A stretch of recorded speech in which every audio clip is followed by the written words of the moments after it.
মোর ভালোবাসার খাম রাহমাতাল লিল আলামিন। জানো কি তোমরা তাহার নাম রাহমাতাল লিল আলামিন।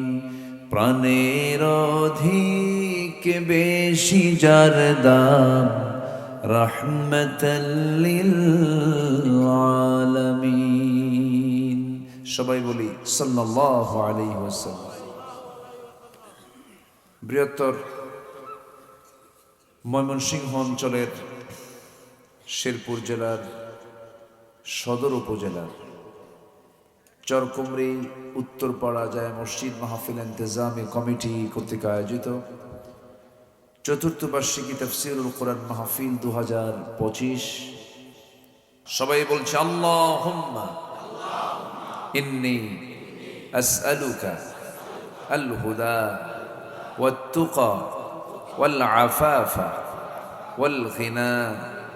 সবাই বলে আল্লাহুম্মা আইন্নি আলা যিকরিকা ওয়া শুকরিকা ওয়া হুসনি ইবাদাতিকা ইবাদাতিকা। আমরা আল্লাহ তাআলার শুকর আদায় করে নিলাম। আমার পূর্বে যিনি কথা বলেছেন দীর্ঘ সময় তিনি অত্যন্ত গুরুত্বপূর্ণ আলোচনা আমার জানা মতো উনি করে থাকেন এবং সুন্দর কথা বলেনও। আপনাদের এলাকার কৃতি সন্তান চেনেন তো নাকি? মাশাআল্লাহ। আমি শেষ ক্লাসে এসে আমি তারপরে কি কথা বলবো আমি চিন্তে পড়ে গেছি। অনেক লম্বা আলোচনা মাহবুবুর রহমান আকন্দ উনি করেছেন। তো আমার কি কথা শোনা যাবে? শুনতে রাজি আছেন তো? আমি তো ইলম কালামে তেমন কিছু জানি না, খুব কম। ওমা উতিতুম মিনাল ইলমি ইল্লা কালিলা লা ইলমা লানা ইল্লা মা আল্লামতানা। তেমন কোনো ইলম কালাম নাই, ভাঙ্গাচোরা কিছু কথা দেখি শেষ ক্লাসে এসে বলি। আপনারা তো ক্লান্ত, আমিও ক্লান্ত, সবাই ক্লান্ত। এত রাত্রে কেউ কি আর ভালো থাকে? এরপরেও সবাই ঘুমিয়ে পড়লো। আল্লাহর যারা পছন্দের বান্দা, রাত যত গভীর হয় তাদের চোখ তত খুলতে থাকে। সুবহানাল্লাহ বলে। এখন আর ঘুমের ভাবটা নাই। ঘুমের যে মূল টাইমটা এটা পার হয়েছে। এখন অনেকটাই আমাদের ঘুমটা কেটে গেছে। আমি খুব লম্বা সময় নিয়ে যে কথা বলবো তাও না, নাতি দীর্ঘ কিছু কথা বলবো। মানুষ আমাদেরকে ডাকে, প্রধান বক্তা হিসাবে সবার সামনে রেখে দেয়। ওই যে ছোট্টবেলায় বাবার সঙ্গে হাটে যেতাম, আগে তো ওজন করতে হলেই দিয়ে, দাড়ি পাল্লা দিয়ে। কি পাল্লা দিয়ে বলেন? আরো জোরে, কিসের পাল্লা? দাড়ি পাল্লা দিয়ে মাপতো। তো মাপার জন্য এক পাশে পাথর রাখতো। সে পাথরগুলো যেটা বড় 10 কেজি সেটা নিচে, 5 কেজি তার উপরে, 2 কেজি তার উপরে, 1000 গ্রাম তার উপরে, 500 গ্রাম তার উপরে, 200 গ্রাম তার উপরে, 100 গ্রাম তার উপরে, 50 গ্রাম, একদম সবার উপরে হলো 25 গ্রাম অথবা 20 গ্রাম। আমি হলাম সেই 25 গ্রাম। কথা বুঝলেন কি? ডাকে মানুষ, কিন্তু আমার ওজন তেমন না। আমাকে পড়াতে পারবে এখানে অনেক আলেম ওলামা আছেন, আমি বিশ্বাস করি। সম্মানিত ভাইয়ের, বিশেষ করে মাহবুবুর রহমান ভালো জ্ঞান রাখে, অনেক সুন্দর সুন্দর তিনি কথা বলেছেন আপনাদের সামনে। আমি একটু ভাঙ্গাচোরা কিছু কথা বলি। আমরা কোথাও কিন্তু কোনো লস করতে চাই না। আমরা এখানে কি লসে আছি বলেন তো? মনে হয় বলেন তো, এখানে বসে থাকে কি লস না লাভ? কেমন লাভ বলেন? ছোটখাটো লাভ নাকি না অনেক লাভ? অনেক বড় সফলতা এটা। অনেক বড় বরকতের জায়গায় বসে আছেন আপনারা। এটার যে প্রাপ্তি যদি কেউ বুঝতো, লটারি করে অথবা টিকিট কেটে এখানে বসতো। এত দামি জায়গা এখানে, এত একটা মজবুতের জায়গা, একটা বরকতের জায়গা। এই জায়গাটা শুধুমাত্র কারণ হলো কোরআনের কারণে। কিসের কারণে বলেন তো? কোরআনের কারণে। কোরআন শরীফ নাই এখানে? একটু দেন কোরআন শরীফ। সম্মানিত ভাইয়ের, আল্লাহ রাব্বুল আলামিন এই পৃথিবীতে যত মখলুক সৃষ্টি করেছেন, যত সৃষ্টি আল্লাহ পাকের আছে, এর মধ্যে আল্লাহ তাআলা জামাকে আপনাকে কোরআন দিয়েছেন, যদিও এটা কোনো সৃষ্টি নয়, কিন্তু সব দেখলে আশ্চর্য হই, কিন্তু কোরআনটা দেখলে আমার কাছে মনে হয় যেন আমার কাছে অত্যাশ্চর্য মনে হয়। এটা মহাবিস্ময় আমার কাছে মনে হয়, চির নতুন মনে হয়। যদি এই গ্রন্থ যদি আল্লাহ পাক আমাকে আপনাকে না দিতেন, আমরা পথভ্রষ্ট হয়ে যেতাম, আল্লাহকে চিনতে পারতাম না, রসুলকে চিনতে পারতাম না। তাহলে কোরআন আমাকে আল্লাহর সঙ্গে সম্পর্ককে কি করে দিয়েছে? জোড়া লাগিয়ে দিয়েছে। বলি আলহামদুলিল্লাহ, জোরে বলি আলহামদুলিল্লাহ। একটা সূরা আছে যে সূরার মধ্যে আল্লাহ পাক বারবার নিয়ামতের কথা বলেছেন আর প্রশ্ন করেছেন। একটা সূরা, সূরা রহমান, জানেন না সবাই? যেরকম আল্লাহ রাব্বুল আলামিন বলেন, রব্বুল মাশরিকাইনি ওয়া রব্বুল মাগরিবাইন ফাবিআইয়ি আলা'i রাব্বিকুমা তুকাযযিবান। এই সূরার শুরুতে আল্লাহ রাব্বুল আলামিন বলেন, আর রহমান আল্লামাল কুরআন খালাকাল ইনসানা আল্লামাহুল বায়ান। তিনি রহমান, যিনি দয়া করে বান্দাকে কোরআন শিক্ষা দিয়েছেন। আমার বন্ধুগণ, যত আল্লাহর পক্ষ থেকে নিয়ামত আছে, সবচেয়ে বড় নিয়ামত হলো আল্লাহর পক্ষ থেকে আল্লাহ পাক আমাকে আপনাকে কোরআন দিয়েছেন। জোরে বলি সুবহানাল্লাহ, আরো জোরে সুবহানাল্লাহ। আল্লাহ তাআলা রহমত করে দিয়েছেন এটাকে, অনুনাজ্জিলু মিনাল কুরআনি মা হুয়া শিফাউ ওয়া রাহমাহ। কোরআন নাযিল করেছে রহমত করে, শিফা করে। কিন্তু দুঃখজনক হলো সত্য, জাতিগতভাবে অনেক দেশ সফর করেছি, মুসলিম সংখ্যাগরিষ্ঠ দেশগুলো যত আছে, এর মধ্যে সবচাইতে কম কোরআন পড়নেওয়ালা, কোরআনের সঙ্গে সম্পর্ক রাখা মুসলমানগুলো সবচেয়ে বেশি কোন দেশে মনে হয় বলেন? বাংলাদেশ। মালয়েশিয়াতে গিয়েছিলাম, ওই দেশে বিশাল সংখ্যক একটা গোষ্ঠী হলো মুসলমান। চায়নাও আছে, মুসলিম সেখানে 60% হতে পারে, কিন্তু যত পার্সেন্ট মুসলমান আছে সেই জায়গা অধিকাংশ মুসলমানগুলো কোরআনটা তারা পারে, কোরআনকে সহি করে পড়তে পারে। ম্যাক্সিমাম তারা সংখ্যাগরিষ্ঠ সহি করে কোরআন পড়ে। ইন্দোনেশিয়া এমন, কিন্তু আমার দেশের অধিকাংশ মুসলমানগুলো কোরআনটার সঙ্গে সম্পর্ক খুব নেই বললেই চলে। যদিও হাফেজের সংখ্যা বেশি, যদি আলেমের সংখ্যা অত্যন্ত সম্মানজনক, ভালো, কিন্তু আমরা যদি সার্বিকভাবে দেখি, এই দেশে মাত্র 40 থেকে 50 লক্ষ মানুষ কোরআন সহি করে পড়তে পারে, আর বাকি কেউ কোরআনটা সহি করেও পড়তে পারে না। কিন্তু 54 বছর ধরে এই দেশ চালালো যারা, রাষ্ট্র চালালো যারা, ডিপার্টমেন্ট ছিল, শিক্ষার ডিপার্টমেন্ট ছিল, এরকম বিভিন্ন ধরনের ডিপার্টমেন্ট ছিল, খাদ্যের ডিপার্টমেন্ট, শিক্ষার ডিপার্টমেন্ট। এই শিক্ষার দায়িত্ব যারা পালন করেছেন 54 বছর, সঠিকভাবে যদি দায়িত্ব পালন করত, 50 লক্ষ মুসলমান কোরআন শিখত না। যতগুলো মুসলমান আমার দেশে বসবাস করে, 20 কোটি মুসলমান তারা কোরআন শিখতে পারত। আসতে কোন কেন, ঠিক কিনা? বিসিএস ভাইবা বোর্ড, যত প্রকার পরীক্ষা হবে, সকল পরীক্ষার শর্ত যদি জড়িয়ে দেওয়া হতো, সকল পরীক্ষার্থীর জন্য ভাইবা বোর্ডে কোরআন তেলাওয়াত করা বাধ্যতামূলক। যদি বাধ্যতামূলক করে দেওয়া হতো, তাকে যে কোনো সিয়াসিত্তার যে কোনো একটা হাদিস গ্রন্থ থেকে তাকে 20টা হাদিস সুন্দর করে তাকে শোনাতে হবে, মাসলা মাসাইল থেকে তাকে প্রশ্ন দেওয়া হবে। এমন করে যদি শর্ত জড়িয়ে দেওয়া হতো, আল্লাহর কসম করে বলি, আমার দেশে দুর্নীতির গন্ধ খুঁজে পাওয়া যেত না। পাওয়া যেত না। কিন্তু সমস্যা হলো, জাতি তো শিক্ষা পায়নি, জাতি ডাক্তার হয়েছে, কিন্তু সে ডাক্তারটা মানবিক ডাক্তার হতে পারেনি। ইঞ্জিনিয়ার হয়েছে, কিন্তু রডের বদলে বাঁশ দেওয়া শিখেছে। আচ্ছা বলেন তো, কোন কুকুরের কি সিজার লাগে? কুকুর সিজার লাগে? ছাগল সিজার লাগে? কোন জীবজন্তুর সিজার লাগে? আমার দাদির যুগে কি সিজার ছিল? লাগতো? আর এখন কম লাগে না বেশি লাগে? নরমাল বেশি না, নরমাল বেশি না অপারেশন বেশি? ওটি, ওটিতে শুধু ক্লিনিকে ঢুকানো মাত্র ইনজেকশন চলবে না, অপারেশন। কেন?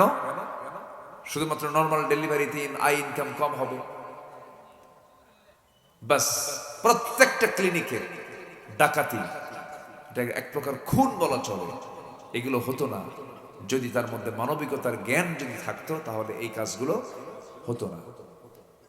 চেক আপে দেখা যায় ডাক্তার বুঝতেছে যে রোগীর ধরনটা কি, রোগীর কি ধরনের রোগ, ওষুধ খাই হলো 200 টাকার আর টেস্ট করা লাগে 1 লক্ষ টাকার। আছে কিনা এগুলো? আছে কিনা? আচ্ছা, কেন হচ্ছে এগুলো? এগুলোর মূল কারণ হলো শিক্ষা নিয়েছে, ডাক্তার হয়েছে, কিন্তু মানবিক হতে পারেনি। মানবিকতা শিখবে কেমনে? মানবিক হওয়ার জন্য যে এলেম কালাম দরকার, সে এলেম কালামই তো নাই।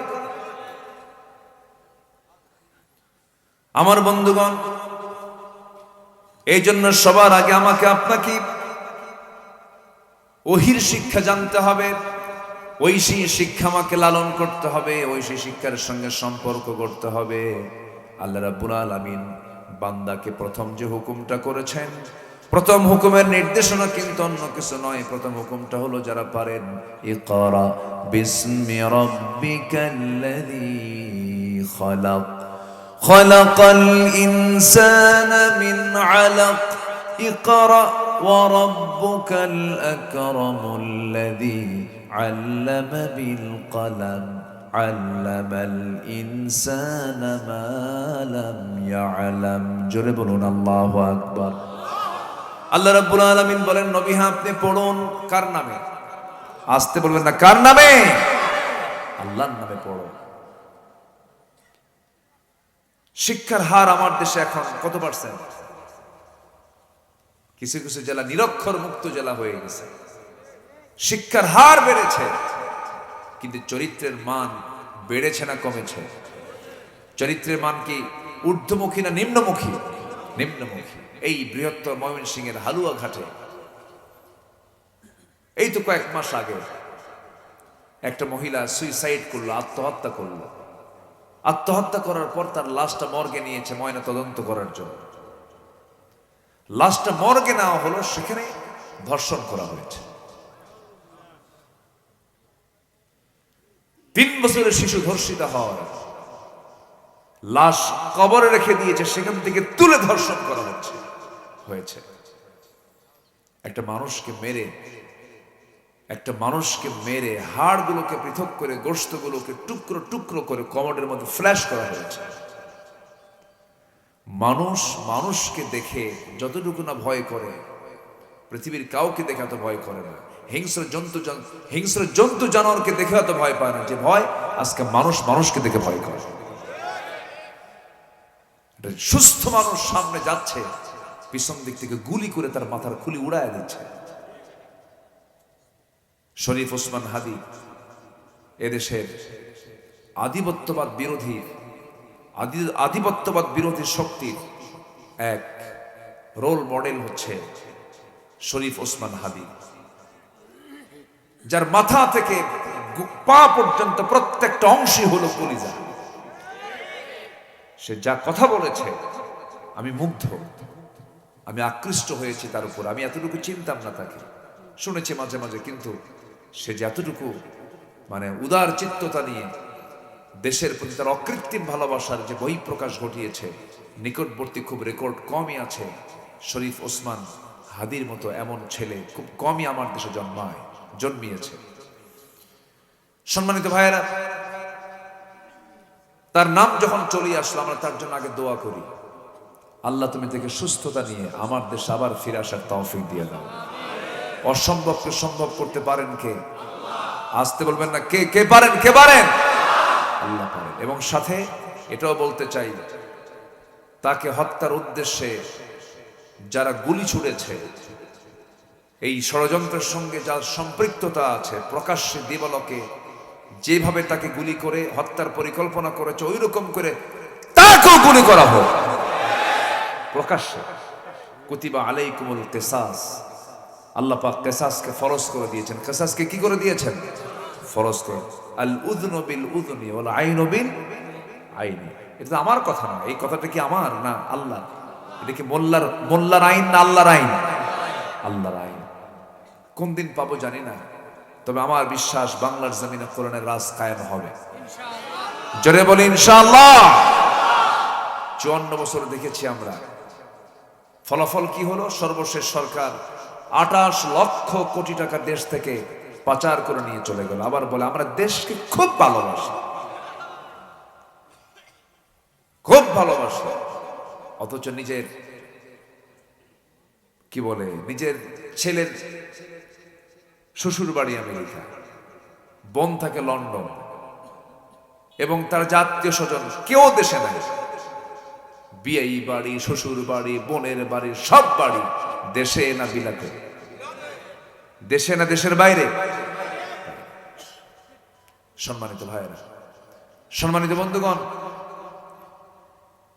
তারা আবার মাঝে মাঝে উস্কানি মারে, আসেন রাজনীতি করবেন না কেন, আসেন দেশে ফেরেন, সমস্যা নাই। কিন্তু দেশের জনগণের যে 28 লক্ষ কোটি টাকা দেশ থেকে পাচার করেছেন, ফেরত দেন জনগণকে, এরপর রাজনীতি করেন।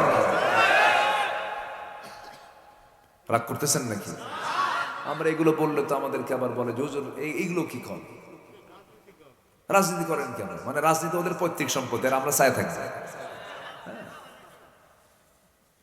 আসলে এরকম বলে না, এরকম বলে না হুজুর ওয়াজ করবেন। বিগত 16 বছর তো কথাই বলতে দেয়নি, কথা থামিয়ে নাই, কথা থামায় রাখি না, কথা বলেছি। আমাকে যারা ফলো করেছেন, একচুল পরিমাণ কথা ছেড়ে বলি নাই। তখনও যা বলেছি এখনো বলে যাচ্ছি, সামনে তাই বলে যাই। জোরে বলি ইনশাআল্লাহ। এক মাহফিলে উঠলাম, এক নেতা আমাকে বলে হুজুর ওয়াজ করবেন আকাশ নিয়ে আর কবর নিয়ে, দুনিয়া আমরা দেখব। এই হচ্ছে ওদের কথা। ওরা এরকম চায়, এখনো চায়। এখন একটা শ্রেণী আছে বলে যে রাজনীতি আমরা করব, আমরা সচিবালয় চালাবো, প্রশাসন চালাবো, ক্যান্টনমেন্ট চালাবো, মদের ফ্যাক্টরি করব, হুজুরা দোয়া করে দিয়ে আসবে। আমাদেরকে রাখছে হলো দোয়ার জন্য, তালাকের জন্য, বিয়ের জন্য আর জানাজার জন্য। কথা বুঝলেন নাই? না, সেই পরিবেশ আর নাই। সেই পরিবেশ আছে? আমাদের কি মানুষ একটু দেখতে চাই ভিন্নভাবে। একটা ছোট্ট ছেলে বহুদিন আগে, মাহবুব, বহুদিন আগে একটা ছোট্ট ছেলে আমার দিকে তাকায় আছে, মন টন খুব খারাপ, আমার দিকে এক তালে তাকায় আছে, হাসে না। বললাম এই ছেলে তুমি আমার দিকে তাকায় আছো, মন টন খারাপ কেন, কি হয়েছে? হুজুর একটা কথা বলি কি, ভাবছিলাম হুজুররা ভালো মানুষ, কিন্তু হুজুররা ভালো মানুষ না। কেন? হুজুররা বিয়ে করে আবার বাচ্চাও হয়। কি কথা কি বুঝতেছেন আপনারা? মালি হাদার রাসূল ইয়ামশি ফিল আসওয়াক ওয়া ইয়াকুলু তুআম। রাসূল কেমন রাসূল? যে রাসূল বাজারেও যায় আবার খাবারও খায়। কুরাইশ এই জাতীয় কথা বলতাম রাসূলকে লক্ষ্য করে। কিন্তু রাসূলকে দেশ চালান নাই। আজ রাসূল দেশ চালান নাই, রাসূলকে বিচারপতির দায়িত্ব পালন করেন নাই, আবার তিনি মসজিদ ইমামের দায়িত্ব পালন করেন নাই। আমরা এমন শাসক দেখতে চাই যে বাইতুল মুকাররমের দায়িত্ব পালন করবে, বঙ্গভবনের দায়িত্ব পালন করবে। আমরা এমন শাসক দেখতে চাই। জোরে বলি ইনশাআল্লাহ। কোন কলকি খাওয়ার, গাঁজা খাওয়া, বিড়ি খাওয়ার নেতার নেতৃত্ব আমরা মানতে চাই না। মসজিদের ইমাম যদি বিড়ি খায় নামাজ পড়বেন কেন? আপনি তো গাঁজা খান, কি ঠিক কিনা বলেন? কিন্তু মুসল্লির দাবি হলো আমি না হয় গাঁজা মদ খাই, হুজুর কেন বিড়ি খায়? হুজুরকে খেতে দেবো না, হুজুরকে ভালো দেখতে, কারণ হুজুরের পিছনে ইক্তেদা করি। হুজুরের মাথার চুল থেকে পা পর্যন্ত কোথাও কোনো ভুল সহ্যই করতে পারে না মুসল্লি। না, হুজুর যদি কোনো 4 স্টলে বসে যদি সিনেমা দেখে, তার নামাজ পড়বে কেউ? কেউ নামাজ পড়বে না। কেন? হুজুরের নজর ঠিক নাই। কোনো পরনারীর দিকে যদি এক তালা চেয়ে থাকে, কেউ নামাজ পড়বে? হুজুরের বদ নজর, নামাজ পড়বো না।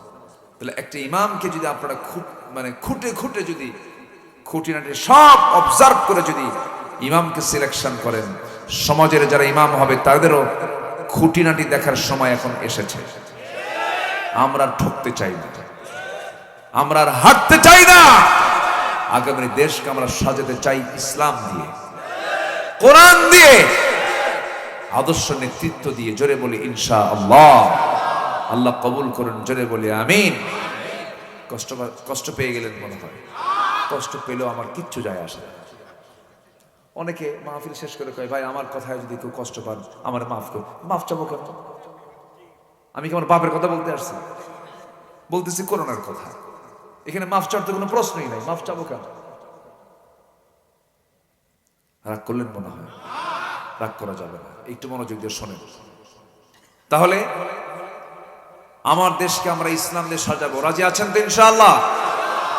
কোরআন শুধু কাগজের পাতায় থাকবে না, কোরআন সমাজের পাতায় পাতায় রাখতে হবে। কোরআনের উপরে যদি কেউ বঙ্কিম, শরৎচন্দ্র আর রবি ঠাকুরের বই রাখে, আপনি মানবেন? কি করবেন? না, এটা বড় পোড়াবেন কেন, জ্বালাবেন কেন? কোরআনের উপরে যদি কেউ বঙ্কিম, শরৎচন্দ্র, নজরুলের যদি বই রাখে, আপনি এটা বেয়াদবি মনে করবেন। আস্তে করে বইগুলোকে আবার নিচে রেখে দিবেন, কোরআনকে সবার উপরে রাখতে হবে। কারণ কোরআনের উপরে এটা মানায় না, বেমানান হয়, অসম্মান হয়। তাহলে কাগজের কোরআনের উপরে যদি আপনি অন্য কোনো বইকে যদি রাখে আপত্তিকর মনে করেন, আমার দেশে এই 54 বছর ধরে যে আইন চলছে, দেখি কোরআনের আইন না মানুষের আইন? কোরআনটা কোথায় আছে? কোরআন আইন কি মানুষের উপরে আছে না নিচে আছে? খুব ভালো না? কোন আলহামদুলিল্লাহ। কি করবেন? জোরে কোন, আর একটু জোরে বলেন। সম্মানিত ভাইরা, আমরা কোরআনকে বিজয়ী ভাবে দেখতে চাই, জোরে বলি ইনশাআল্লাহ। কোরআনকে প্রশ্ন করুন, কোরআন বলো রাসূলকে আল্লাহ পাক কেন পাঠিয়েছেন? আল্লাহ রাব্বুল আলামিন একই কথা দুই জায়গায় জবাব দিয়েছেন। হুয়াল্লাযী আরসালা রাসূলাহু বিল হুদা ওয়া দীনিল হাক্কি লিইয়ুযহিরাহু আলাদ-দীনি কুল্লিহি ওয়া কাফা বিল্লাহি শাহীদা ওয়ালাউ কারিহাল মুশরিকুন। জোরে বলুন আল্লাহু আকবার। আমার বন্ধুগণ, আল্লাহ পাক তার রাসূলকে সত্য দিন দিয়ে পাঠিয়েছেন, যেন তিনি সকল দিনের উপরে, সকল ইসলামের উপরে, সকল তন্ত্র মন্ত্রের উপরে যেন আল্লাহর দ্বীনকে বিজয়ী করতে পারেন। এই জন্য আল্লাহ পাক তাকে পাঠিয়েছেন।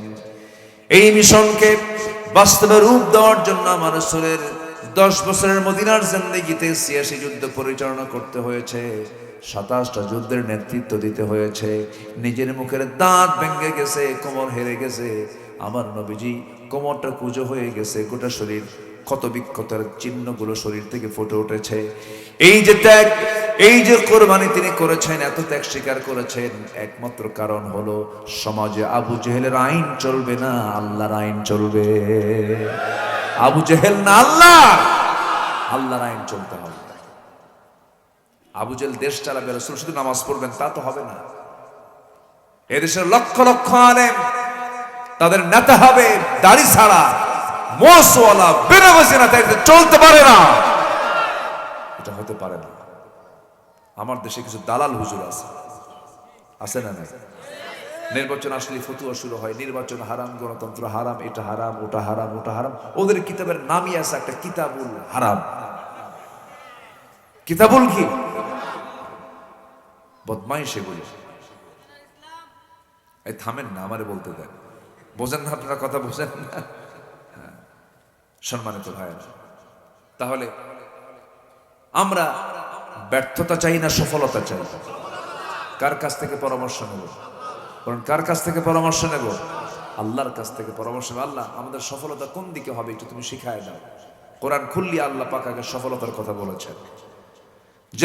যেরকম কোরআন খুললি পাওয়া যায় কোথায় দেখেন, আল্লাহ রাব্বুল আলামিন বলেন, الذين يؤمنون بالغيب ويقيمون الصلاة ومما رزقناهم ينفقون والذين يؤمنون بما أنزل إليك وما أنزل من قبلك وبالآخرة هم يوقنون أولئك على هدى من ربهم وأولئك هم المفلحون। জোরে বলুন আল্লাহু আকবার।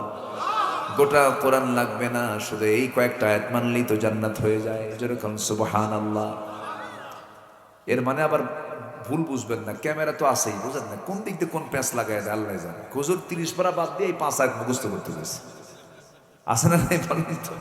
আছে, বহু সমস্যা। তবে আমি চেষ্টা করি লাগামহীন কোনো কথা আমার মুখ থেকে বের হয়েছে এরকম আমার জানা মতে আমি খুব সতর্ক থাকার চেষ্টা করি। এরপরেও যদি মানুষ পিছনে লেগে থাকে, দুষ্ট যদি লেগে থাকে, মানুষের ভুল কম বেশি আছে কিনা বলেন? আছে। বদ নজর থেকে আল্লাহ যেন বাঁচান। জোরে বলি আল্লাহুম্মা আমিন। জোরে বলি আল্লাহুম্মা আমিন। কথার উদ্দেশ্য যেন সৎ হয়। প্রত্যেকেই যারা কথা বলে, আল্লাহ যেন প্রত্যেকের কথার উদ্দেশ্য যেন সৎ মনে করে যেন তারা কথা বলতে পারেন, এমন তৌফিক আল্লাহ পাক দান করুন। জোরে বলি আল্লাহুম্মা আমিন। সম্মানিত ভাইয়েরা, আমরা বিতর্কিত বিষয়গুলোকে এড়িয়ে যাব বৃহত্তর স্বার্থে, ভ্রাতৃত্বকে মজবুত করার জন্য। নূর মাটি এখন এগুলো নিয়ে আমাদের গবেষণার দরকার নাই। আমাদের মোনাজাত করতে হবে কি করতে হবে না, এরপরে মিলাদ কিয়াম নিয়ে 3 রাকাত, 1 রাকাত, 8 রাকাত, 20 রাকাত মোনাজাত, এগুলো নিয়ে আমাদের তর্ক বিতর্ক করার সময় নেই। জেনে খুশি হবেন, এখন আলেমরা সব এক হয়ে গেছে। এক হয়েছে না? লম্বা টুপি, গোল টুপি, 5 কল্লি আর জালি টুপি, খাড়া টুপি, খাটো টুপি, ফাটা পাঞ্জাবি আর গোল জুব্বা, সব সমান। দাড়ি ছোট, দাড়ি বড়, সব একাকার হয়ে গেছে। বলি আলহামদুলিল্লাহ। আপনারা তো বলতেন যে আপনারই তো এক নাই, বলতেন না আপনারা এরকম? আমরা তো এখন এক হয়ে গেছি। কেউ তো আলহামদুলিল্লাহ কইলেন না। জোরে করে আলহামদুলিল্লাহ। এক হয়ে গিয়েছে আমরা। সামনে আমরা কোরআন দিয়ে আমরা সবকিছু সাজাতে চাই। জোরে বলি ইনশাআল্লাহ। আল্লাহ কবুল করুন। জোরে বলি আমিন। সূরা বাকারার প্রথম আল্লাহ পাক কয়েকটা আয়াতের মধ্যে বলছেন 5টা গুণ আছে যার, সফলতা আছে তার। নাম্বার 1 হচ্ছে আল্লাহকে বিশ্বাস করতে হবে, দেখে না না দেখে। আজ থেকে মানে দেখে না না দেখে। আল্লাহ আছেন না নাই? আল্লাহকে আমরা দেখবো না? দেখবো। কোন দিন দেখবো? জান্নাতে গিয়ে। কিন্তু জান্নাতে যে যাব, মরার আগে না মরার পরে? কিন্তু মরার কথা শুনলেই তো ভয় লাগে। এই যে ভূমিকম্প হয়ে গেল না, ঢাকার কোন বাড়িতে মানুষ ছিল? কিসের DOHS, এরপরে ধানমন্ডি, গুলশান, বাড়িধারা, এত বিশাল আলিশান বাড়িগুলো 10:30টার দিকে যখন ভূমিকম্প হয়েছে, কয়েক সেকেন্ড একটা বাড়িতে মানুষ নেই। সব বাড়ি থেকে বাচ্চা মা ছেড়ে ফেলেছে। বেনামাজি ইমানদার বেশি, বেনামাজি ইমানদার বেশি। আবুল সরকার মার্কা কিছু লোক আছে, বলে যে ওরে বাপরে বাপ, কয় যে আল্লাহ নাচতে কইছে 7 বার, তোমরা নাচো। কোথায় নাচতে কইছে? কুল আউযু বিরাব্বিন নাস মালিকিন নাস। কত বড় বদমাইশ! উচিত কি জানেন? এদেরকে আম গাছের সঙ্গে বাইন্দা পিটান দরকার।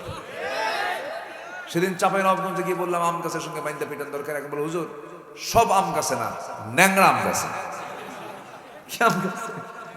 ন্যাংরা আম গাছে। বদমাইশ এগুলো। ইসলাম ক্ষমতায় আসলে পরে প্রথম আইন পাশ হবে হলো আল্লাহ, রাসূল, কোরআন, ইসলামকে নিয়ে যারা বাজে কথা বলবে ফাঁসির মঞ্চে ঝুলিয়ে মারা হবে হলো। আবুল সরকার একটা ফাউল। এই লোকের পক্ষে কথা বলে ফরহাদ মাজহাররা বলে, কিছু রাজনীতিবিদরা বলে যে আবুল সরকারের ভাষা বোঝার মতো ক্ষমতা আলেমদের নাই। ওরে বাপ রে বাপ! ভাষা আছে কি নাই? 1.5 হাত লাঠির পিটন খাইলেই সোজা হয়ে যাবে সব। আসতে কন কেন? নামাজ লাগে না ওদের।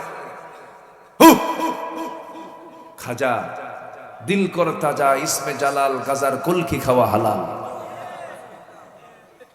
2018 সালে আমাকে গ্রেফতার করছিল এই বিগত বরকতের সরকার, বোঝেন নাই? ধরে নিয়ে আমারে জেলখানায় ঢুকায় দিল। ঢুকলাম, মন খারাপ করিনি তো, ভাবলাম যে এই চান্সে না ঢুকলে আর কোন দিন ঢুকবো?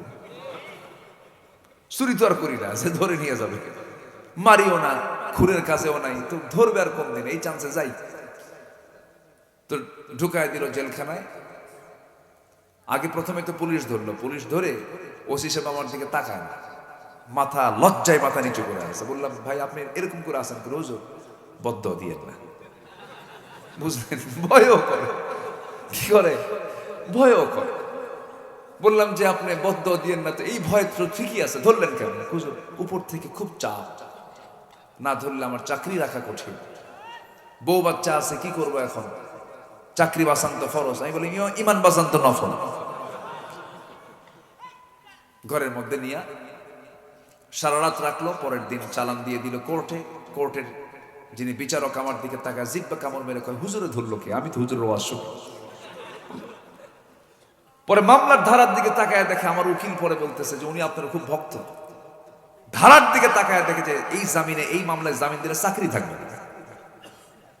জেলখানায় পাঠায় দিল। গেলাম প্রিজন ভ্যানে করে, বসারও সুযোগ দিল না, হাতে হ্যান্ডকাফ লাগায় দিল। গেলাম, মন টন খারাপ করিনি, চুল পরিমাণ না, কারণ জেল খেটেছেন মুহাম্মদ সাল্লাল্লাহু, জেল খেটেছেন ইউসুফ আলাইহিস সালাতু ওয়াস সালাম। তো জেল গেট দিয়ে ভিতরে ঢুকলাম, ঢোকা মাত্র দেখে এক বুড়ো চাচা আমার দিকে তাকায়া সালাম দিয়ে বলে, হুজুর আপনি জেলখানায় ঢুকছেন? খুব খুশি হলাম। তো বললাম, জেলখানায় ঢুকলে কেউ খুশি হয়? কে বাবাজি বহু ওয়াজ শুনতে গেছে আপনার মাহফিলে, এত চেষ্টা করছে একটা বার মোসাফা করবো, একটু কথা বলবো, এই চান্সটা আল্লাহ মিলায় দেয় না। আল্লাহ কি সুন্দর মিলায় দিল, দোয়া করি আপনার জেলখানায় থাকেন।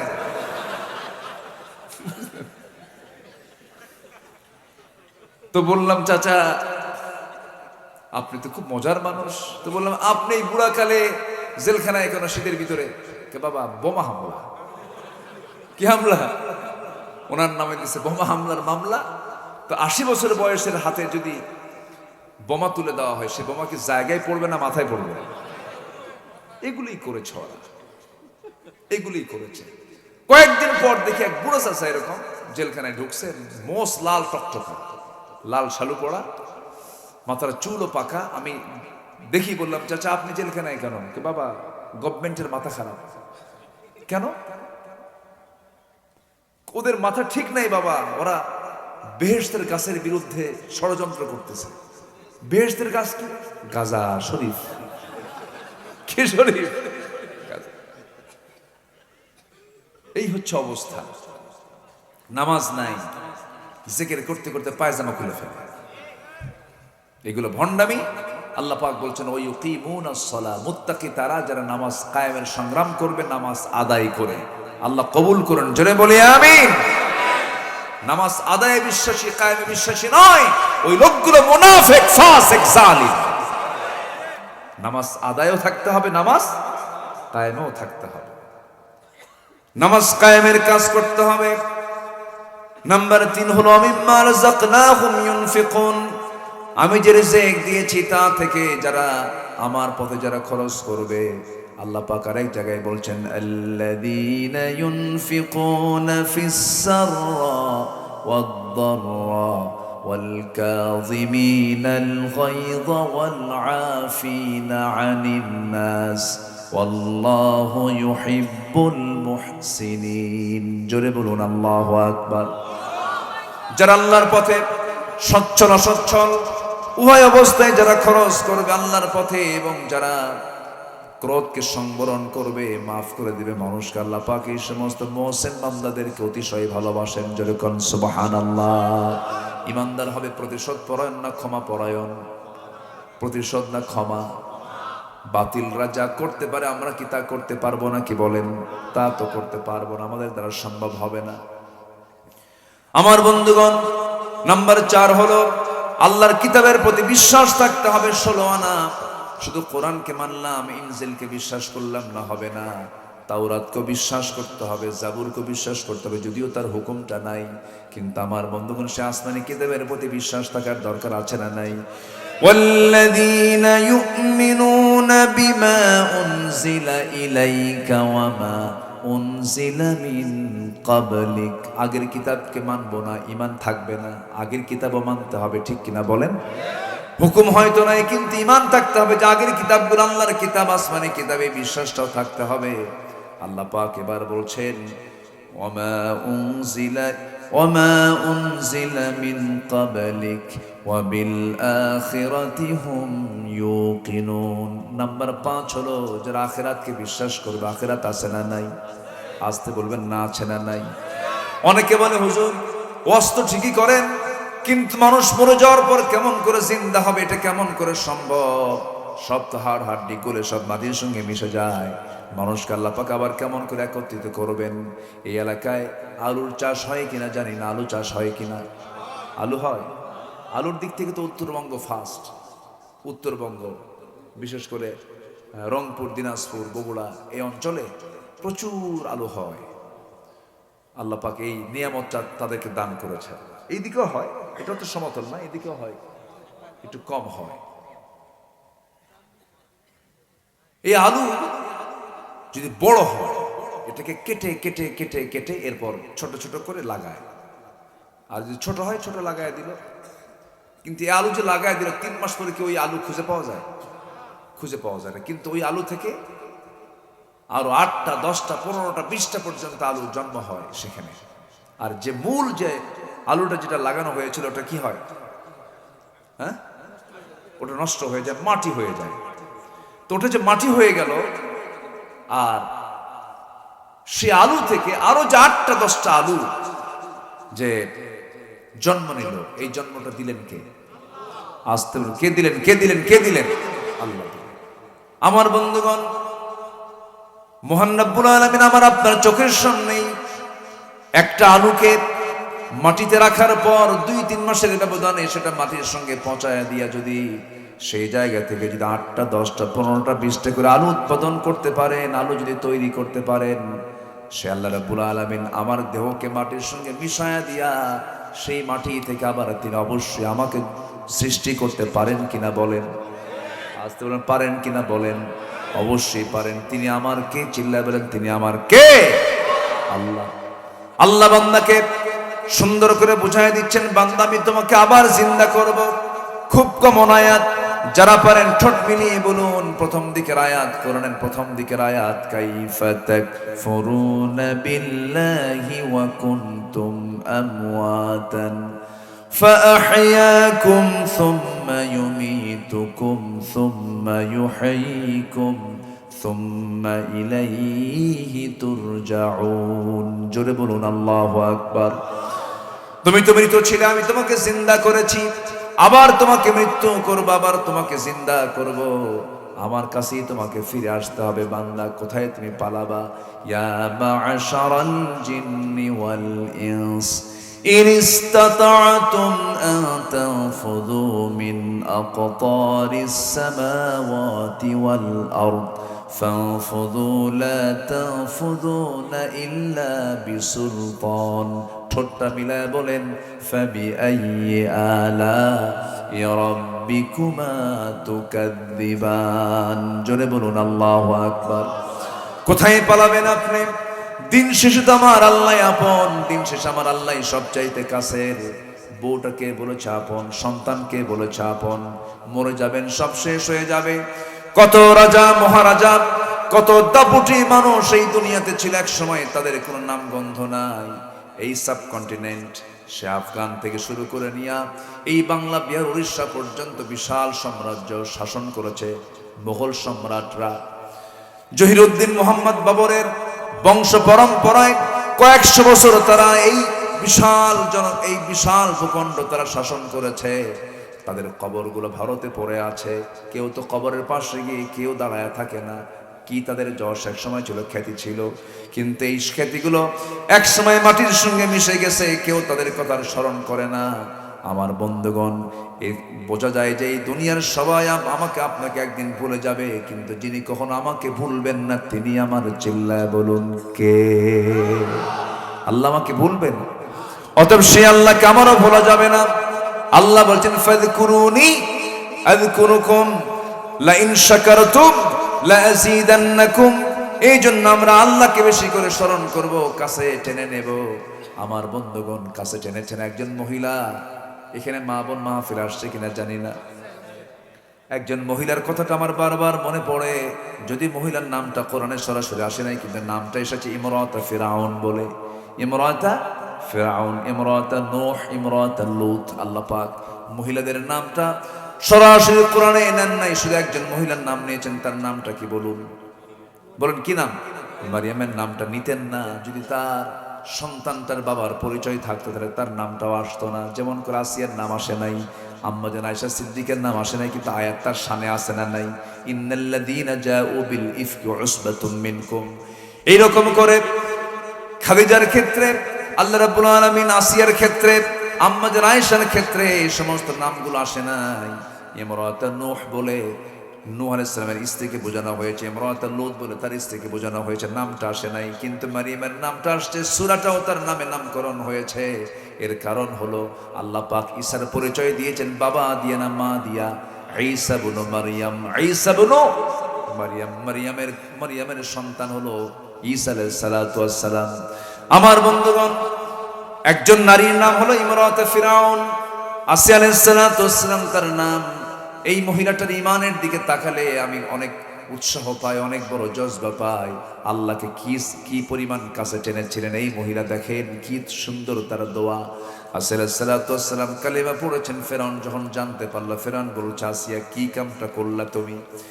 ফার্স্ট লেডি অফ ইজিপ্ট, তুমি হলে এই ইজিপ্টের, তুমি হলে ফার্স্ট লেডি।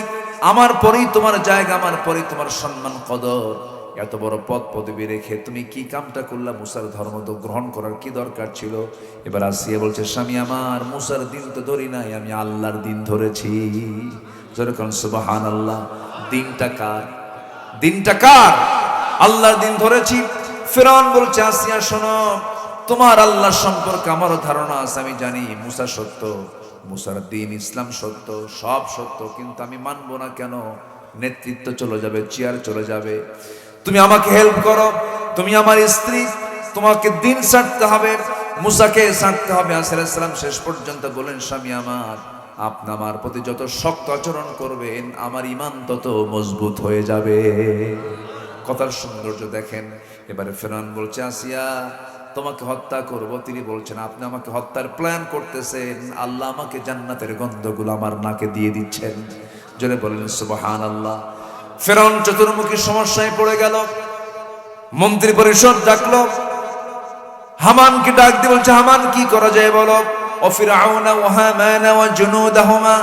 হামান বলে ফেললো, কোনো ক্রমেই বুকের শত্রুকে বাঁচিয়ে রাখার কোনো সুযোগ নাই, মেরে ফেলতে হবে। জল্লাদ রেডি করে ফেলো। জল্লাদ রেডি হয়ে গেল। জল্লাদ যখন আসিয়ার সামনে যখন দাঁড়ায় গেছে, আসিয়া আলাইহিস সালামকে শেষবারের মতো বলতেছে। ফেরাউন বলছে, আসিয়া শেষবারের মতো তোমাকে বলছি, সংসার জীবন ধ্বংস হয়ে যাচ্ছে, দেখো তো একটাবার তুমি আমার দিকে তাকাতে পারো কিনা, দিন ছেড়ে দিতে পারো কিনা। আসিয়া আলাইহিস সালাতু ওয়াস সালাম বলছেন, স্বামী আমার, আপনি আমাকে যে প্রপোজ করছেন, এই প্রপোজকে আমি কখনো গ্রহণ করতে পারবো না। হাসতে হাসতে দুনিয়া থেকে বিদায় নেব, কিন্তু আমার দিন থেকে আমি এক চুল পরিমাণ নড়বো না। সঙ্গে সঙ্গে জল্লাদকে সিগন্যাল দিয়ে দিল। জল্লাদ সামনে দাঁড়ায়া আসিয়া আলাইহিস সালামের কপাল বরাবর করাতটা সোজা করে রেখে দিয়েছে। করাত শুধু অর্ডার দেবে, করাত দিয়ে চিটতে থাকবে, গোটা বডি দ্বিখণ্ডিত করে ফেলবে। এই সময় আসিয়া আলাইহিস সালাতু ওয়াস সালাম চোখের পানি ফেলতে ফেলতে একটা দোয়া করেছিলেন। সেই দোয়া ছিল 4000 বছর আগের দোয়া। সেই দোয়া আল্লাহ রাব্বুল আলামিন কোরআনে কারীমের মধ্যে কোট করে দিয়েছেন আমাদেরকে জানানোর জন্য, শেখানোর জন্য। তোমরা আসিয়ার মতো দোয়া করতে শেখো, আসিয়ার মতো আল্লাহকে কাছে টানতে শেখো। তিনি কি দোয়া করেছেন? রব্বি বিনিলি ইনদাকা বাইতান ফিল জান্নাহ ওয়া নাজ্জিনি মিন ফিরআউনা ওয়া আমালিহি। আল্লাহু আকবার। তিনি বলছেন, আল্লাহ তুমি আমার জন্য বানায় দাও ইনদাকা, তোমার কাছে, বাইতান একটা ঘর, ফিল জান্নাহ জান্নাতের মধ্যে, জান্নাতের মধ্যে তুমি আমাকে তোমার ঘরের দেওয়ালের সঙ্গে একটা ছোট্ট একটা ঘর দিয়ে দিবা, কিন্তু ঘরটা যেন হয় ইনদাকা, তোমার কাছে। ইনদাকা মানে খুব নিকটবর্তী বোঝায়। মাহবুব পাশে বসে আছে, ইনদি, ইনদি মাহবুব, আমার কাছে মাহবুব। এই যে এত কাছেকে ইনদি বলা হয়। ইনদাকা বাইতান ফিল জান্নাহ, আল্লাহ তুমি আমাকে জান্নাতের মধ্যে একটা ঘর দিবা, সেই ঘরটা যেন হয় তোমার ঘরের দেওয়ালের সাথে। যেরকম সুবহানাল্লাহ। আল্লাহকে কত কাছে টানলেন, আল্লাহকে কত কাছে তিনি টেনে আল্লাহর কাছে দোয়া করে আল্লাহ রাব্বুল আলামিন তার দোয়া কবুল করে নিয়েছেন। আমার বন্ধুগণ, এই জন্য আল্লাহকে সবচেয়ে কাছে নেব আমরা। জোরে বলি ইনশাআল্লাহ, আরো জোরে বলি ইনশাআল্লাহ। সবাই কি নামাজ পড়তে রাজি আছেন? সবাই কি নামাজ পড়তে রাজি আছেন? কয় ওয়াক্ত নামাজ বলেন? আসতে বলবেন না কয় ওয়াক্ত নামাজ? একা না জামাতে? আসতে বলুন একা না জামাতে? একটা প্রশ্ন করব, আপনার গ্রামের মসজিদে, আপনার গ্রামের মসজিদে কোন ওয়াক্তে সবচেয়ে কম মুসল্লি মসজিদে যায়? কোন ওয়াক্তে? এবং ওই সময় বাড়িতে মানুষ কম থাকে না বেশি থাকে? সেই সময় কি করে? ঘুমায়। তাহলে কেমন হলো বলেন তো? খুব বেমানান। আজকের এই মাহফিল আজকের এই মাহফিলে আমি চককুমরির উত্তরপাড়া জামে মসজিদের সকল মুসল্লিদেরকে বলবো, আজকে থেকে একটা সিদ্ধান্ত নেবেন, এই গ্রামের যত প্রাপ্তবয়স্ক পুরুষ মানুষ আছে প্রত্যেককে কালিমার দাওয়াত দিয়া আপনার মসজিদকে জোহরের চাইতে, আসরের চাইতে, মাগরিবের চাইতে, এশারের চাইতে ফজর নামাজে আপনি নামাজের সংখ্যা প্রেজেন্ট করে ফেলেন, হাজির করে ফেলেন। আল্লাহর কসম করে বলছি, যেদিন আপনি দেখবেন আপনার মসজিদের মুসল্লি জোহর, আসর, মাগরিব, এশারের চাইতে ফজরে ডাবল হয়ে গেছে, ফজরটা ভরে গেছে, আল্লাহর কসম সেই দিন থেকে আপনি দেখবেন আপনার গ্রামে মাদক, নেশা, বেপরদার পরিবেশ আর থাকবে না। ইন্নাস সালাতা তানহা আনিল ফাহশাই ওয়াল মুনকার ওয়া লাযিকরুল্লাহি আকবার। আমার বন্ধুগণ, সময়টাকে কাজে লাগাবো, আমরা দাওয়াতি কাজ করবো। আমরা দাওয়াতি কাজ কি হুজুরের না সবার? ওয়ামান আহসানু কাওলাম মিম্মান দাআ ইলাল্লাহি ওয়া আমিলা সালিহান ওয়া ক্বালা ইন্নানি মিনাল মুসলিমিন। জোরে বলুন আল্লাহু আকবার। আমার বন্ধুগণ, সফল হওয়ার জন্য 80 বছর বয়স লাগে না, 90 বছর বয়স লাগে না। সফল হওয়ার জন্য সামান্য কিছু দিনই যথেষ্ট। একজন সাহাবী ছিলেন সাদ বিন মুআজ রাদিয়াল্লাহু তাআলা আনহু। দিন গ্রহণ করেছেন 30 বছরে, শাহাদাত বরণ করেছেন 35 বছরে। দিন পাইলেন কয় বছর? কয় বছর বলেন? 5 বছর। বদরে গিয়েছেন, উহুদে গিয়েছেন, খন্দকের পরীক্ষা খনন করতে গিয়ে শত্রু কর্তৃক আঘাতপ্রাপ্ত হয়ে রক্তক্ষরণ হয়ে সাদ বিন মুআজের মৃত্যু হয়ে গেল। আমার নবীজির কাছে নিউজটা চলে আসলো। আমার নবীজি বলছেন, ইহতাজ্জাতিল আরশ, আজকের আমার সাদ বিন মুআজের মৃত্যুতে আল্লাহর আরশ আজিম পর্যন্ত কেঁপে উঠেছে। মাত্র কয় বছর পেয়েছেন? 5 বছর। আর আমার দেশের কিছু বুড়া চাচা আছে, বয়স 80 বছর হয়ে গেছে, 70 বছর হয়ে গেছে, দাড়িও রাখে না, নামাজও পড়ে না, হজেও যায় না। যখন বলা হয় চাচা নামাজ পড়েন না, এখনো বলে এখনো তো মরি নাই। দেখছেন কত বড় বুড়া শয়তান। এরকম কিছু বুড়া আছে না? আসতে কবে না, আসে না নাই? আসে না নাই? দাড়ি কাটে, 60 বছর পার হয়ে গেছে, চামড়া গুলো ভাঁজ হয়ে গেছে। নাপিতকে বলে ভালো করে ধর, ভাঁজ ধর, ভাঁজ শক্ত করে ধর, মার চাষ। দাড়ি কাটতেছে ঘন ঘন, দাড়িও রাখে না, নামাজও পড়ে না, কিন্তু বয়স হয়ে গেছে, 60 বছর পার হয়ে গেছে। আপনি বিভ্রান্তের মধ্যে চলে গেছেন, আপনি পথভ্রষ্টের মধ্যে চলে গেছেন। আজান শুনে যে ইমানদারের দিলটা কাঁপে না নামাজের জন্য, সেই ইমানটা জান্নাতের জন্য নয়, সেই দিলটা জান্নাতের জন্য নয়। সেই দিলটা জান্নাতের জন্য বানিয়েছেন যে দিলটা নামাজের জন্য ছটফট করে। নামাজের জন্য কি করে? ছটফট করে। নামাজ পড়বো কখন, নামাজ পড়বো কখন। আল্লাহ পাক আরশ আজিমের ছায়ায় 7 শ্রেণীকে জায়গা করে দিবেন। এর মধ্যে একটা শ্রেণী হলো রাজুলুন কলবুহু মুআল্লাকুম বিল মসজিদ, নয় মাসাজিদ, যে দিলটা মসজিদগুলোর সঙ্গে লটকানো থাকে। বাড়ি হলো শেরপুর ঝিনাইগাতি, এটা কি সদর, শেরপুর সদর বাড়ি, ঝিনাইগাতি যাবেন, ঝিনাইগাতির মসজিদ হবে আপনার অন্তর, মসজিদের দিকে ঢুকে চলে যাবেন। শেরপুর সদরের মসজিদে চলে গেছেন, আজান হয়ে যাবে, সঙ্গে সঙ্গে মসজিদে চলে যাবে। এটা আমার জন্য জান্নাতের কারণ হয়ে যাবে। দিলটা সর্বক্ষণ লটকিয়ে রাখবো, আমরা ঝুলায় রাখবো কিসের সাথে বলেন? মসজিদের সাথে। আল্লাহ পাক আমাকে আরশ আজিমের ছায়ায় জায়গা দিয়ে দিবেন। জোরে বলেন সুবহানাল্লাহ। 5 ওয়াক্ত নামাজ পড়বেন কারা কারা? একটু হাত তুলে দেখান দেখি। দেখেন অনেকে হাত তুলে নাই। হুজুর যা করেন করেন, ওজুর পানি ঠান্ডা। জোরে বলেন ইয়া আল্লাহ, আমাদেরকে 5 ওয়াক্ত সালাত আদায় করা তৌফিক তুমি আল্লাহ দিয়া দাও। জোরে বলি আমিন, আরো জোরে আমিন, আরো জোরে আমিন। হাত নামান। কষ্ট দিয়ে ফেললাম মনে হয়। হুজুর মাহফিলে এসে বিপদে পড়ে গেলাম। নামাজটা কার হক? আস্তে, নামাজটা কার হক? যাকাত কার হক? আল্লাহর হক। আল্লাহর অভাব? যাকাত গরিবের হক। হ্যাঁ, হুকুমটা কার? আল্লাহ। আর যাকাতটা পাবে কে? অফি আমওয়ালিহিম হাক্কুল লিসাইলি ওয়াল মাহরুম, ইন্নামাস সাদাকাতু লিল ফুকারা ওয়াল মাসাকিন ওয়াল আমিলিন। আছে না? সূরা তাওবার 60 নম্বর আয়াত আল্লাহ পাক 8টা খাত বলে দিয়েছেন, এরা পাবে যাকাত। যাকাত হচ্ছে বান্দার হক। সম্পত্তিগুলো মিলায় মিলায় দিতে হবে। বোন যা পাবে বোনকে দিয়ে দিবেন। এটা ঈমান। এটা কি বলেন তো? ঈমান। তিলকা হুদুদুল্লাহ, তিলকা হুদুদুল্লাহ, বোনকে দেয় না কিন্তু হজ করে, প্রত্যেক বছর ওমরায় যায়, এরকম আছে না? বোনকে সম্পত্তি বুঝায় দেয় না, বোনের জায়গাতে ধান লাগায়, আর বোনের জমিতে ধান লাগায়, সেই ধান বিক্রি করে ওমরা করতে যায়। বোন পাবে 1 কোটি টাকার সম্পদ, ভাই এটার এই জমি দেবে না, কত টেকনিক করে ওমরায় যায়, ওমরায় থেকে জমজম পানি নিয়ে আসে, আজওয়ার নিয়ে আসে, পেটা স্বর্ণের 2 ভরি স্বর্ণের চেন নিয়ে এসে বাড়িতে এসে বলে, বোন তুমি একটু আমার বাড়িতে আসো। বোন তো আশা নিয়ে আসে হয়তো ভাইটা আমার জমি বুঝাই দেবে, ওমরা করে আসছে, দিলটা নরম হয়ে গেছে, বলে ভাই তুমি কি বলো? তোমার জন্য আজওয়া নিয়ে আসছি, খাও, জমজম পানি আনছি, খাও, আর তোমার জন্য মাতাফে বসে আর মক্কা মদিনা সব জায়গায় বসে তোমার জন্য এত দোয়া করছি। বোন খুব সুন্দর করে দোয়া টোয়া করে দেয়, এরপরে বলে, বোন আমি তোমার জন্য মদিনার থেকে, সোনার মদিনা থেকে সোনা আনছি 2 ভরি, বাস 2 ভরি সোনার দাম 4 লাখ টাকা, ওইদিকে টাকা পাবে কত, সম্পদ পাবে কত টাকা?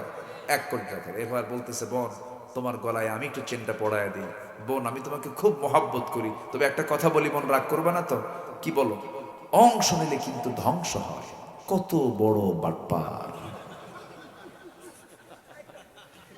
কি আছে? আছে আসতে কোন কোন আছে না নাই? তিলকা হুদুদুল্লাহ লিযযাকারি মিসলু হাযিল উনসাইন। এবং এই আয়াতের শেষেই বলা হচ্ছে এগুলো কিন্তু আল্লাহর সীমা, তুই বোনের সম্পত্তি মেরে খাবি, তুই জাহান্নামে যাবি। কার কথা? আল্লাহর কথা। অনেক বোন বুকের চাপা চাপা কষ্ট থাকে, চাপা কষ্ট, একই মায়ের সন্তান, একই মায়ের সন্তান, একই মা, একই থলে থেকে আসা বোনকে যে ভাই ঠকায়, ওই লোক তো মানুষকেও ঠকাবে, ঠিক কিনা? সব দিয়ে দিবেন, রাজি আছেন তো? এই লাইনে আমার মায়েরা খুব খুশি হচ্ছে, ভালো করে রাখুন, ওখানে আমার কিছু ভাই বসে আছে, মাহফিলে আজকে আপনাদের লস হয়ে গেল, বোনের সম্পত্তি বের হয়ে গেল। হ্যাঁ, কি রাগ করলেন নাকি আপনারা? এটা বের হয়ে যাওয়া না, এটা আপনার হক দিয়ে দেওয়া। তাছাড়া আল্লাহ আরেক দিক দিয়ে বের করে দেবে, কি করবে জানেন? ওই যে 1 কোটি টাকার আপনি বোনের সম্পত্তি দেন নাই, পেটের মধ্যে এমন একটা টিউমার দেবে, 2 কোটি বের করে ছাড়বে আল্লাহ। কি কথা কি বুঝতেছেন? হ্যাঁ, আল্লাহ ছেড়েই দেবে, আল্লাহ বের করবেই, পেট দিয়ে হোক আর সেদিক দিয়ে হোক। কি আমার কথা বোঝা গেল? বোঝা গেল? হারামের কোনো আরাম নাই, হারাম দিয়ে কোনো শান্তি পাওয়া যায় না। আল্লাহ পাক বোঝার তৌফিক দান করুন। দোয়া করব। নুরু ওয়াজ কিন্তু শুরু, অনেক আছে, বলি আলহামদুলিল্লাহ। কথাগুলো হয়তো কাটা কাটা হচ্ছে, কিন্তু কথাগুলোর গুরুত্ব আছে না বলেন তো? আচ্ছা, আমরা মানবো, জোরে বলি ইনশাআল্লাহ। আমরা সফল হব। আমরা কি হব বলেন? সফল হব। সফলতার পরামর্শ নেব কার কাছ থেকে? আল্লাহর কাছ থেকে। তাহলে সফল কারা কারা? 5টা বিষয় শুনলাম সূরা বাকারার শুরুতে। 1 নাম্বার কি?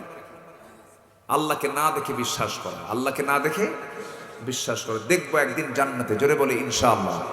আরো জোরে বলি ইনশাআল্লাহ। নামাজ কায়েম করে। নামাজ কি করা? কায়েম করা। আল্লাহর পথে দান করা, কিতাবকে বিশ্বাস করা, পরকালকে বিশ্বাস করা। কয়টা হলো? 5টা। আরো সফলতার কথা আছে, যেমন আল্লাহ রাব্বুল আলামিন বলেন, বড় সফলতা কাতে কিসে আছে দেখো, ইন্নাল্লাযীনা আমানু ওয়া আমিলুস সালিহাতি লাহুম জান্নাতুন তাজরি মিন তাহতিহাল আনহার যালিকাল ফাওজুল কাবীর। জোরে বলুন আল্লাহু আকবার। শুনেন, উঠতেছেন কিন্তু আপনারা। হ্যাঁ, এই তো আমার লোক পাইছে একজন পক্ষে, আলহামদুলিল্লাহ। জি, আমরা শেষ করবো আস্তে আস্তে। কোন লোকটা সফল? যে ব্যক্তি ঈমান এনেছে এবং নেক আমল করতে পেরেছে, সে ব্যক্তি সফল। এবং আল্লাহ তাআলা বলেছেন তার জন্য জান্নাতের মধ্যে নহরের জান্নাত আছে। জোরে বলুন সুবহানাল্লাহ। জান্নাতের মধ্যে কি আছে? নহর, নদী আছে, দুধের নহর, পানির নহর, শরাবের নহর, মধুর নহর। জোরে বলুন আল্লাহু আকবার।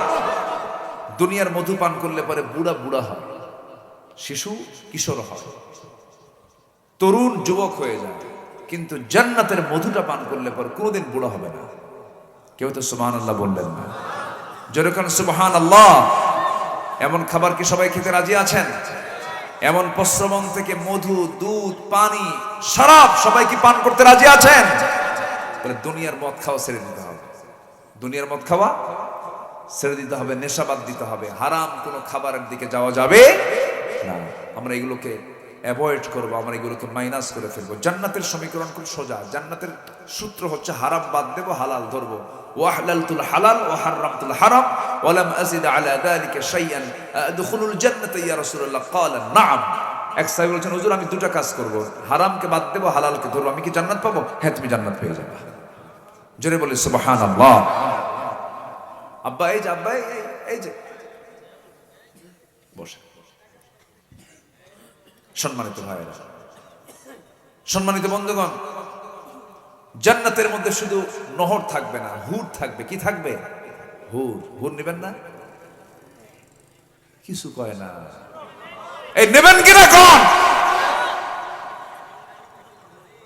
বুড়ো চাচাও কয় নেব, বুড়ি শুনলে খবর আছে। কিন্তু আল্লাহ পাক নারী কেমন ভাবে বানিয়েছেন, নারীকে যদি নারীর সামনে হুরের গল্প করলে অনেক হিসাবে এমন প্রশ্ন আসে, হুজুরকে প্রশ্ন করে, হুজুর একটা প্রশ্ন, কি এমন কি কোনো আমল আছে যে আমল করলে পরে আমার স্বামী জান্নাতে হুর পাবে না? কি কথা কি বুঝতেছেন আপনারা? মানে তাদের হুর নিয়েও টেনশন, তার স্বামীকে খুব ভালোবাসে, তো এই জন্যই তো করে। হুরের গল্প যদি করেন বইয়ের সামনে, তাহলে দিনের বেলা করবেন। রাতের বেলা যদি শুরু করেন হুরের গল্প, তাহলে কিন্তু বেকায়দা হয়ে যাবে। বলবে তুমি ওই দিক হইয়া হুর নিয়ে শুয়ে থাকো, আমি এই দিক হইলাম। কি কথা কি বুঝতেছেন?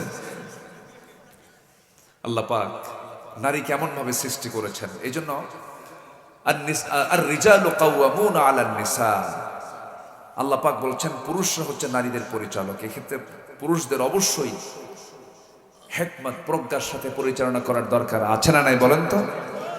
তুলনামূলক রাগের দিক থেকে পুরুষ ফার্স্ট না মহিলা ফার্স্ট? বলেন বলেন। হ্যাঁ, তাদের মধ্যে একটু ধৈর্যহীনতা কাজ করে, একটু মেজাজ কাজ করে। দেখবেন কিছু হলেই কয় সংসার করবে না, তালাক দেবে। এরকম কিছু মহিলা আছে না বলেন তো? সংসার করার ইচ্ছাই নাই আমার, এরকম বলে কিনা বলেন? এটা কিন্তু পুরুষদের মুখে একটু কম থাকে, মেয়েদের মুখে একটু বেশি থাকে। আর কিছু হলেই সিরিয়াস হয়ে যায়।